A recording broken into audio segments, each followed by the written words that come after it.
aad bay farxad gelinaysaa inaan maanta hortiin soo istaago oo aynu si fiican isku xog wareysano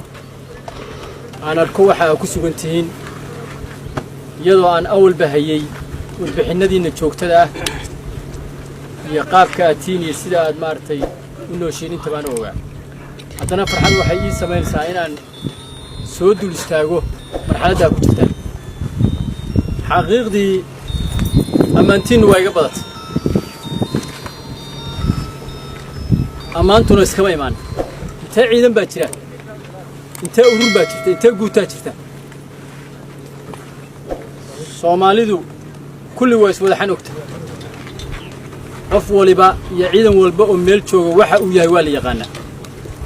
ammaantiinna marka waxay intaa noogu badan tahay oo noogu soo gaaraysaa ama taliyaashiinnu aan soo gaarsiiyeen ama riboodada saan ku helayna aan soo gaarsiiyeen ama marka operation qaadaysaan aan la soconno inaad tihiin geesiyaal isku filan oo cadowgu uusan hunguriyeyn karin kalsoonina isku qaba taa marka magaca waxaad kala siman tihiin oo haddaad fiicnaateen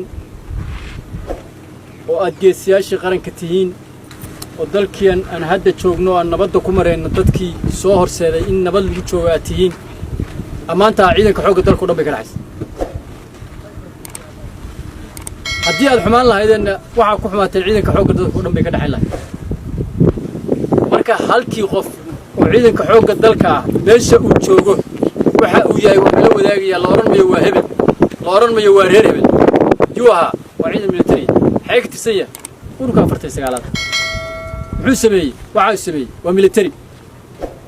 shacabka markaa sameeyay ku oranaya waa hebel yuu ahaa wixii waxa sameeyey askari military waa military-guna waa la qaybsatay marka haddaa wanaagsan tahay wanaaggaas waa wada gaari yaa waxaan sameeyey ciidankaas sameeyey waxaan marka rabaa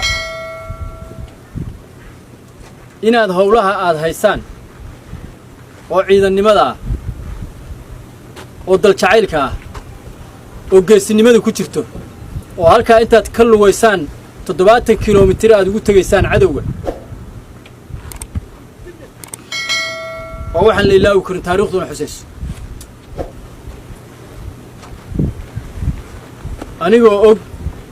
inay baahiyo badan jiraan haddana aan rajaynayo maantana aanu saraakiishays aragnay ciidanka intiisa kalena aan hortiinna ka sheegi doonno allaha awoodda leh hadduu idmo